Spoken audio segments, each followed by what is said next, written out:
In a quiet farming community, Tom Wilson's keen eye caught something unusual in his harvest: 3 large black eggs with a strange leathery texture.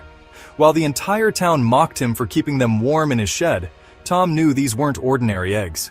Weeks later, the creature that emerged from the first egg made even the wildlife experts question everything they knew. What hatched that morning changed this small town forever. Life in Millbrook Valley moved at a steady pace, where seasons changed predictably, and farmers knew exactly what to expect from their land. Tom Wilson had worked these fields for 20 years, and there wasn't much that could surprise him anymore. His hands knew every inch of soil, every variation in the landscape, and every crop that grew in his fields.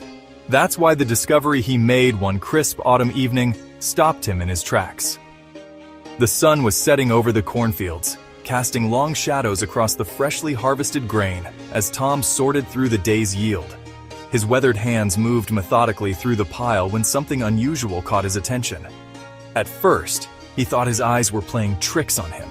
But there, nestled among the golden grains, lay 3 dark objects that had no business being there. Tom carefully picked one up, his farmer's instinct telling him something was very wrong. The object was smooth and leathery, completely unlike anything he'd encountered in his fields before. They were eggs, but not just any eggs. These were almost twice the size of chicken eggs, with a strange black coloring and a texture that felt alien in his calloused hands.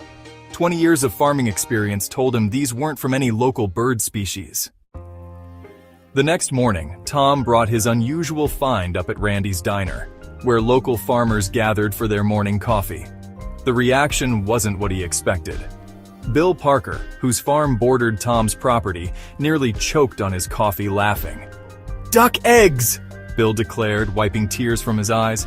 "Our friend Tom here is getting worked up over some rotten duck eggs!" The diner erupted in laughter.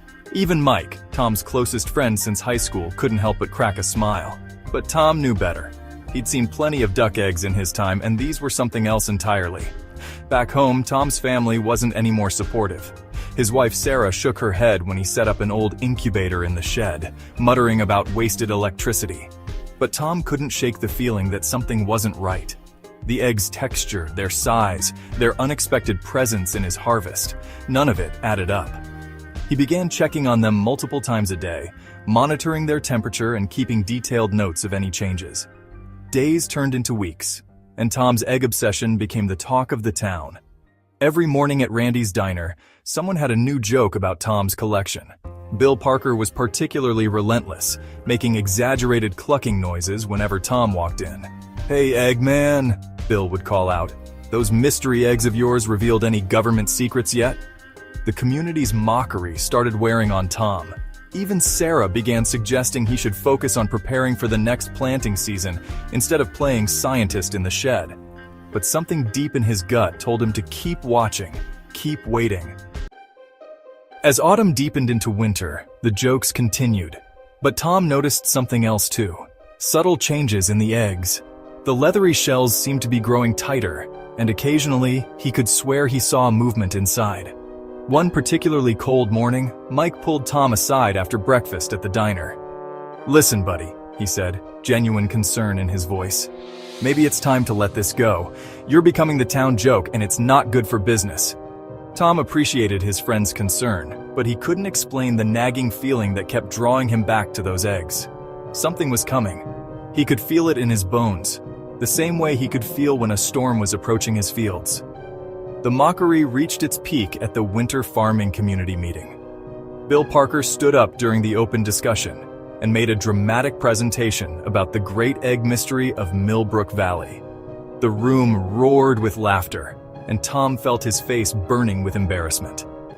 But nature has a way of proving people wrong when they least expect it. The very next morning, Tom headed out to the shed for his daily egg check. The moment he opened the door, he knew something was different. There was a strange scratching sound coming from the incubator. His heart pounding, Tom approached slowly. As he peered into the incubator, his breath caught in his throat. One of the eggs was moving, rocking back and forth with purpose. A crack appeared in the leathery shell, then another. When he finally saw what emerged, his blood ran cold. This was no bird. This was something that should never have been found in a Midwest farm field. The creature that emerged was small but unmistakable. A baby black crocodile, its scales glistening in the dim light of the shed. Tom stumbled backward, his mind racing. How was this possible? They were hundreds of miles from any natural crocodile habitat. With trembling hands, Tom took photos with his phone and immediately called the local authorities. The dispatcher's skeptical tone changed quickly when he sent the pictures.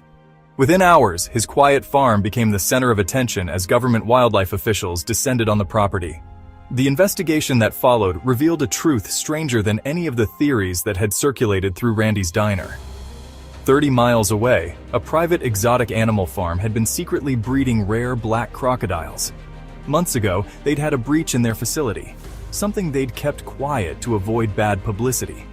A female crocodile had escaped, laid her eggs, and been recaptured, leaving behind her clutch of eggs in Tom's fields. The revelation sent shockwaves through the community, but none felt it more strongly than Bill Parker. His teenage son Jimmy usually spent the entire summer swimming and fishing in the creek that ran between their properties. The same creek where investigators found evidence of the mother crocodile's presence. The morning after the news broke, Bill walked into Randy's diner and headed straight for Tom's table. The usual mocking grin was gone, replaced by a pale, shaken expression. Without a word, Bill pulled up a chair and sat down heavily. "My boy," he said, his voice thick with emotion. "Jimmy was in that water almost every day. If you hadn't—" He couldn't finish the sentence, but he didn't need to. The thought of what could have happened hung heavy in the air. The community's attitude shifted overnight. The farmers who had laughed the loudest now spoke of Tom's attention to detail with respect. His egg obsession had potentially saved lives. The baby crocodile was safely relocated to a proper facility, but the impact of Tom's discovery lasted long after the excitement died down. The incident became a cautionary tale about the danger of dismissing concerns just because they seem unlikely. Tom never lorded his vindication over anyone, not even Bill Parker. Instead, when asked about it, he would simply say that farming had taught him to pay attention to the small things, because sometimes the smallest detail could make the biggest difference. The 3 eggs that appeared in Tom's harvest that autumn day did more than just reveal an escaped exotic animal. They taught an entire community that sometimes the strangest things deserve our closest attention. And you, what would you do if you found something inexplicable in your backyard tomorrow? Would you listen to those who dismiss your concerns? Or would you trust your instincts and keep digging for the truth?